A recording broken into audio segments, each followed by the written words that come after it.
So guys, imagine that this is Windows 10. So now once you're on this part, you want to click on Shift and F10 on your keyboard. And then you want to type in disk part. Click on enter.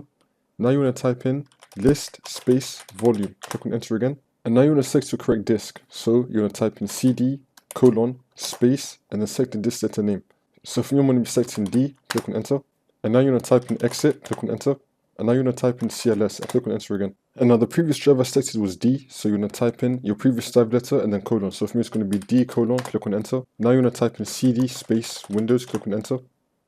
Now we're going to type in CD space system32, click on enter. Now we're going to type in copy space utilman.exe space utilman1.exe, click on enter again. Now you want to type in copy space cmd.exe space cmd1.exe, click on enter. Now you want to type in del space utilman.exe, click on enter.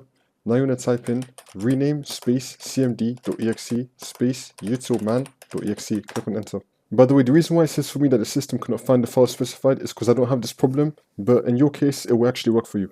I'm just showing you for this tutorial. Now once you've done all this, you want to close out all these windows, so close out command prompt and close out this, and then click on yes to cancel Windows installation. And now you want to open up Windows and then the problem should be fixed.